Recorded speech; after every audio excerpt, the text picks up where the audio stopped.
Bueno, amigo, buenas tardes. Aprovechando un poco la cuarentena y el hecho de que no podamos salir a realizar nuestras labores, se ha creído conveniente grabar ciertos videos tocando un poco los temas de procesos que hayamos tenido y que de alguna manera hayan sido que se haya generado debate en el Poder Judicial o algunas incertidumbres, o que a lo largo de la litigación o del estudio de los procesos hayamos encontrado fallas en las resoluciones judiciales. Este video se va a subir a razón de generar algún tipo de debate académico y se va a comenzar tratando o conversando sobre un tema sencillo, un tema que, a manera de no revelar la identidad de la persona, lo vamos a llamar Juan. Esta persona es un proceso que él tuvo por omisión a la asistencia familiar. Este señor fue sometido a la investigación fiscal, fue llamado a un principio de oportunidad, el cual no cumplió, y luego en un control de acusación, él se acoge a un criterio de oportunidad, en la cual se compromete al pago de un aproximado de 17.000 soles como liquidación. El tema procesal y el tema que nos generó un poco de pena en las resoluciones, al ver resoluciones judiciales, es que los magistrados, cuando el señor no cumple con el acuerdo o en cancelar dentro del plazo establecido los 17.000 soles, el fiscal lo que hace es pedir que se le revoque la pena suspendida, ¿no? O la condicionalidad de la pena. Esto es notificado para audiencia, las partes asisten a audiencia. En ese entonces este proceso lo veía otro abogado y asisten a la audiencia, pero el señor no se presenta. En audiencia el juez decide revocarle la condición de la pena, es decir, esta pena suspendida que se le había brindado al señor se le revoca y se le dicta o se le convierte a una pena efectiva por el plazo de 2 años. En esa resolución, en ese acto, el abogado interpone recurso de apelación y el juez le otorga el plazo legal, que son 3 días, ¿no?, para poder apelar. Luego de transcurridos los 3 días, el abogado, o al día siguiente de esta audiencia, el abogado interpone un recurso de nulidad, sustentando en el hecho de que un día antes de la audiencia de revocatoria de la pena suspendida, el señor Juan había asistido con la agraviada, o sea, con la mamá de su niño, a una notaría y habían firmado una transacción extrajudicial habiéndole entregado en efectivo los 17.000 soles. Es decir, que a la fecha de realizada la audiencia de revocatoria de la suspensión de la pena, este señor ya había cumplido con el pago total de la liquidación y de la reparación civil. Es decir, que prácticamente se había cumplido de forma tardía, sí, pero se había cumplido con las reglas de conducta. En base a ese documento, el abogado, el colega, presenta un recurso de nulidad y a la vez presenta su recurso de apelación. Entonces, ¿el juzgado qué hace? Tampoco vamos a mencionar qué juzgado. El juzgado de investigación preparatoria le dice al abogado, mediante una resolución, le dice: señor abogado, precisa si es que vas a optar por la nulidad o vas a optar por la apelación. Y el señor abogado responde ese escrito diciéndole: señor juez, prográmame fecha y hora para la audiencia de nulidad. El secretario, el especialista del juzgado de investigación preparatoria de la libertad, de uno de los juzgados de investigación, saca una resolución respondiendo a ese escrito, fijando fecha y hora para la audiencia de de nulidad. Llegada la fecha de audiencia de nulidad, el secretario, el abogado o el fiscal no se apersona a la audiencia. Y esto lleva a que el especialista o el juez reprograme la diligencia, ¿no? A la siguiente sesión o en la fecha de reprogramación, el juez o el abogado ya no se presenta y el fiscal sí se presenta. Entonces, al ser un escrito o un requerimiento presentado por el abogado y al no asistir, este es declarado inadmisible de plano. Ni siquiera se ingresa al debate de fondo por no cumplir con el requisito de sustentarlo oralmente en audiencia. Entonces, el señor Juan, ¿qué hace? Cambia de abogado, contrata a otro abogado. Para ello, el juzgado saca una resolución declarando consentida la resolución que se expide en audiencia donde se revoca la pena suspendida y se le convierte por una pena efectiva. Ese extremo de la resolución declara consentido, es decir, como que nunca se habría interpuesto un recurso de apelación sobre ese extremo de la resolución. Este nuevo colega, ¿qué hace? Pide un nuevo recurso de nulidad y el juzgado le dice, ¿sabes qué, señor? Improcedente. Este abogado, ¿qué hace? Al tener una resolución que declara improcedente su recurso de nulidad, ingresa un escrito pidiendo que el juzgado se pronuncie sobre el recurso de apelación que el anterior colega había presentado. Y el juzgado, ¿qué le responde mediante un decreto? Le dice, ¿sabes qué, señor abogado? Ya se expidió la resolución número 9, mediante la cual se declara consentida la parte resolutiva, que es variarle la pena. Por ende, se expiden las órdenes de captura y se ordena su ubicación del señor. Entonces, para eso, ese caso, luego de este hecho, es consultado. Esa resolución que declara prácticamente, o que le dice al abogado, ¿sabes qué, abogado? Nosotros, ¿sabes? Ya me cortaste. Entonces, nosotros tomamos la defensa. Vemos que hay cierta negligencia en el actuar de los especialistas legales al no pronunciarse sobre el tema de fondo. ¿Qué es lo procesalmente válido, según nuestro criterio? Lo procesalmente válido era que en una resolución, ¿no?, el juzgado de investigación preparatoria se pronuncie declarando ya sea inadmisible, improcedente, el recurso de apelación y dándole camino al recurso de nulidad. Sin embargo, no se pronuncia sobre el recurso de apelación. Es decir, que la calificación de este recurso de apelación queda en el aire. Nadie se pronunció sobre este recurso de apelación. Y esta resolución que es expedida por el juez de investigación preparatoria es apelada por mi persona, diciéndole, ¿sabes qué? A la sala, ¿no? ¿Sabes qué? Señores magistrados, señores jueces superiores, el colegiado, el juzgado de investigación preparatoria no ha calificado, no se ha pronunciado en ninguna de las resoluciones posteriores a la audiencia de revocatoria. En ninguna de esas resoluciones se ha pronunciado sobre el recurso de apelación. Es decir, que este recurso de apelación se convirtió en un fantasma.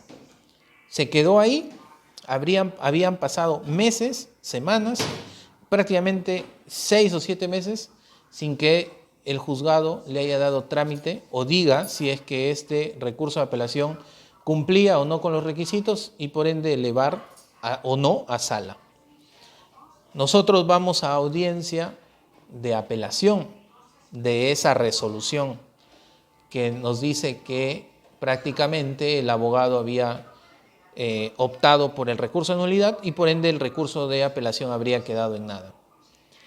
Y la sala, la segunda sala penal de apelaciones de Trujillo, luego de sustentar la pretensión, ordena en el día que el juzgado de investigación preparatoria califique, no que admita, sino que califique el recurso presentado por la defensa y que si cumpliera los requisitos procesales sea elevado a la sala correspondiente para determinar si la revocatoria estaba bien dada o mal dada. Para ello, el señor ya estaba cumpliendo 2 meses o sentenciado ya en un penal, ¿no? Ya se encontraba 2 meses en un penal. En el día, la disposición de la sala es que en el día este expediente baje a la coordinación y sea entregado al secretario, al especialista. E incluso se le llama la atención en la misma resolución al especialista por esta negligencia. En el plazo de 24 horas, este recurso de apelación es calificado, es admitido y es elevado a la sala. Nos programan fecha de audiencia inmediatamente. Esta audiencia es reprogramada por una cuestión de huelga. Se reprograma para una siguiente fecha en unos 10 días y es reprogramada por una cuestión de cruce de horarios con una audiencia de apelación de sentencia de crimen organizado. A la tercera vez vamos a audiencia y sustentamos nuestra pretensión en el hecho de que ya se habría cumplido, ¿no?, con pagar con las reglas de conducta. Si bien es cierto, no dentro del plazo o en las condiciones que había establecido el juez de investigación preparatoria, pero sí se había cumplido y se habría resarcido el daño. La agraviada participó de la audiencia y la agraviada en audiencia señaló que efectivamente reconoció su firma mediante un documento que se habría realizado en una notaría de Trujillo con firmas legalizadas y aceptó el haber recibido los 17.000 soles como liquidación y como reparación civil, lo que conllevó a que los magistrados de la segunda sala penal de apelaciones revoquen el auto que cambiaba o variaba la pena de suspendida a efectiva y exponía el ingreso del patrocinado del señor Juan al penal. Y dispone que en el día se expida la papeleta de egreso para su excarcelación. Esta negligencia, ¿no? Entonces, luego de eso, en el día, el señor 7 de la noche, por fin habíamos logrado su libertad.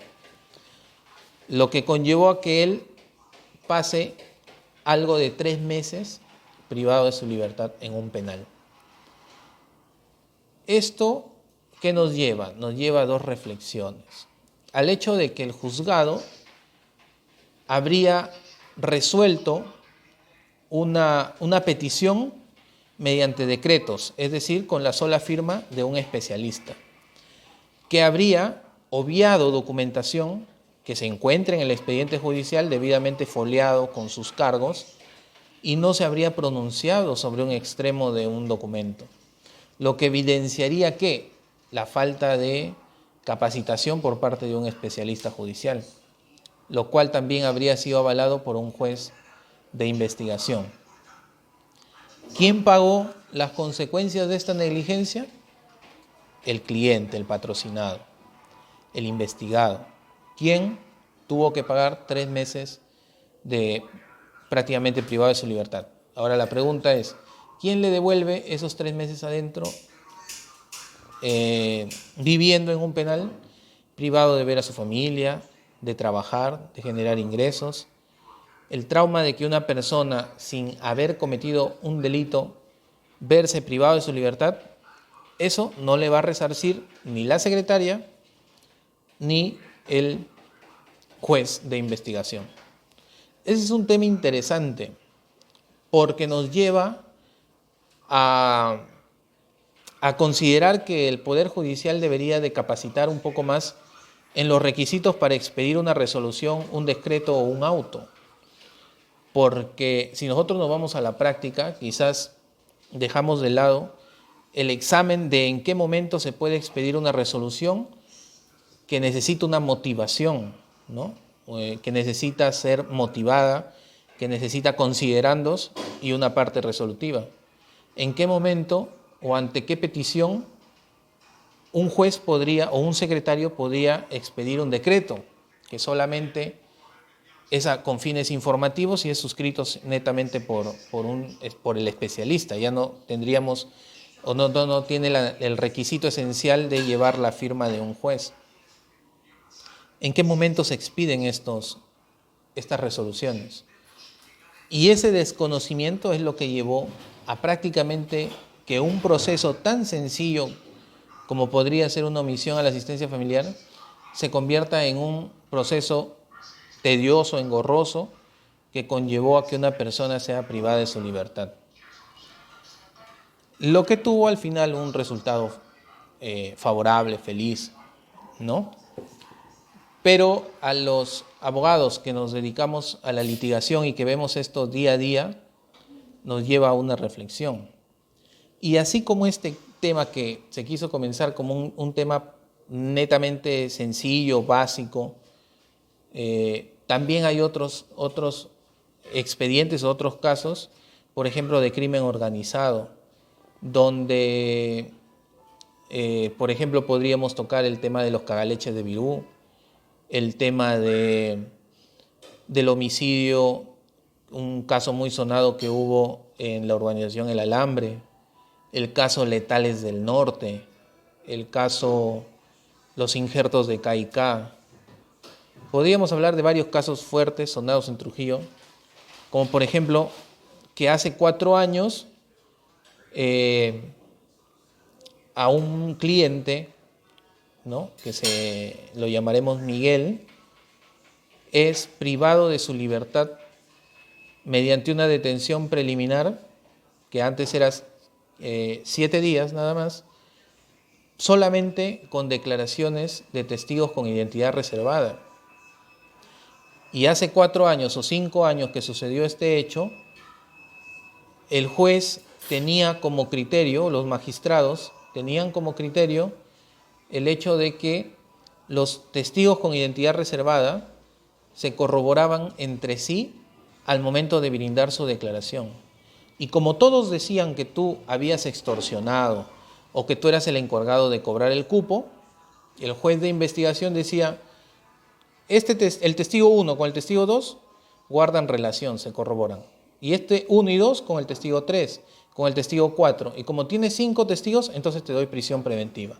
Entonces te dicto un mandato de detención preliminar y luego de los 7 días te dicto una prisión preventiva. Esos son casos que, por ejemplo, a lo largo de estos 4 años, desde que sucedió este caso en el año 2015, a la fecha ha ido variando, porque ya la jurisprudencia, los casos de crimen organizado de Lima, de corrupción de funcionarios, ya se han pronunciado en el hecho de que por más que tengas 20 testigos con identidad reservada o 10 colaboradores eficaces, necesita obligatoriamente este testigo un elemento corroborante, un elemento objetivo, algo que se pueda ver, algo real, algo que se pueda ver, tocar, palpar, para que corrobore lo dicho, para que le dé el valor de prueba a lo que una persona puede decir para inculpar a otra.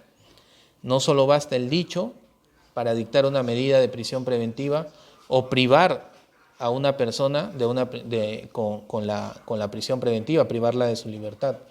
El tema de las prisiones preventivas ha ido de alguna manera evolucionando.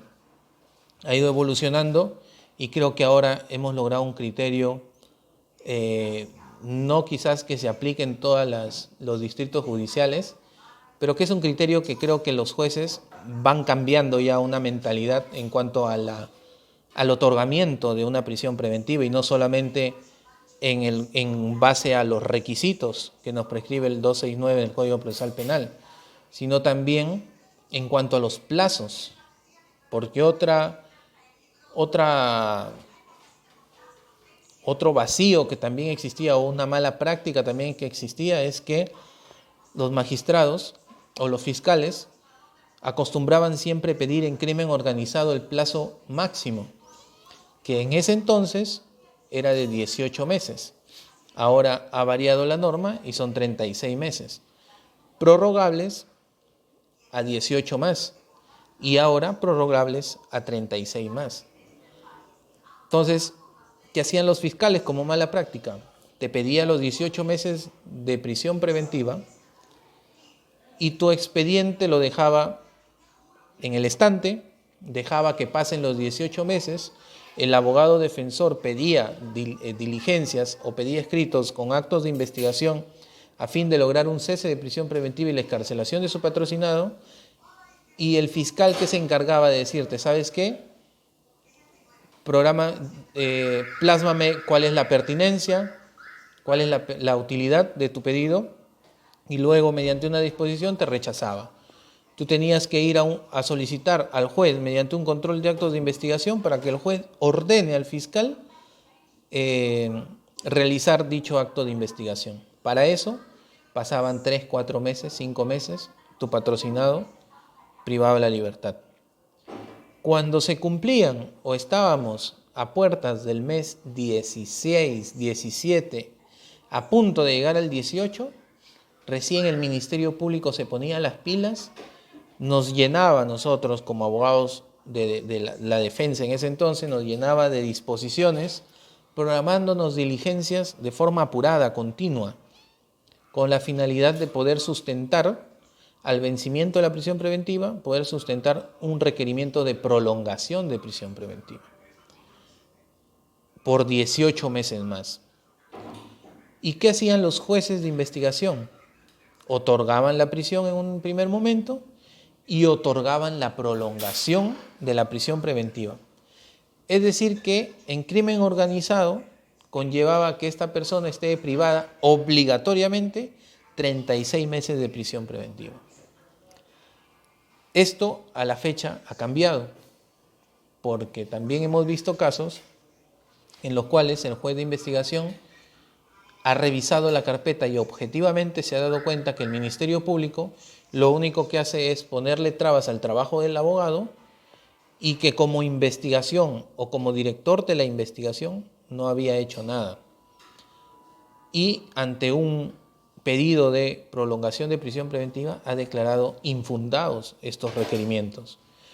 En procesos comunes y en procesos de crimen organizado, incluso los 36 o 18 meses que pedía el fiscal como prolongación, le ha dado 6 meses, 10 meses, 12 meses, con la salvedad de que dentro de ese plazo el fiscal tiene la obligación de poder concluir la investigación, llevar a un control de acusación y llevar a juicio el proceso, para que no tengamos más internos que estén purgando como una pena anticipada, porque 3 años de una prisión preventiva, estamos hablando 36 meses, es como si fuera una pena anticipada. Eso se dio a lo largo de estos años, ¿no? Y se ha ido mejorando en cuanto a medidas de prisión preventiva. Y en los siguientes videos vamos a tocar temas, por ejemplo, lo que ya he mencionado en crimen organizado o en procesos comunes, por ejemplo, que una fiscal haya pedido ya una prolongación de prisión preventiva, la misma que fue declarada infundada, y que luego de 2 semanas pida nuevamente una prolongación preventiva, de prisión preventiva, y nos diga, ¿sabes qué? Al juez le diga, prolóngame la prisión preventiva por 2 meses más porque estamos en emergencia y estamos en cuarentena, y como el Poder Judicial ha paralizado sus labores y el Ministerio Público ha paralizado sus labores, prolonga la prisión por 2 meses más. Eso es algo que ningún juez objetivo, un juez de investigación preparatoria objetivo, podría avalar. Y por ejemplo, el día de mañana tenemos una audiencia de prolongación de prisión preventiva para debatir ese extremo, donde el Ministerio Público solicita, en base a la pandemia, pide que se extienda una prisión preventiva. Es algo ilógico pero que el juez ha avalado, es decir, que el juez ha programado audiencia, porque a nuestro criterio este pedido debió ser declarado improcedente de plano, debido a que hace 2 semanas ya se habría dado una audiencia de prolongación y esta había sido declarada infundada. Entonces, vamos a hablar así de ciertos temas relativos al derecho, a temas de crimen o a temas de procesos comunes, para generar un poco de debate académico, puntos de vista o intercambiar ideas en cuanto a casos similares que hayan pasado y ver de repente una solución o aplicar de repente a manera de jurisprudencia, aplicarlo en casos similares, ¿no? Resoluciones o sentencias que hayamos tenido, en casos de corrupción de funcionarios, ¿no? Y esos videos irán siendo publicados en la página conforme los vayamos grabando y espero que pueda generar algún tipo de debate e intercambio académico. Gracias.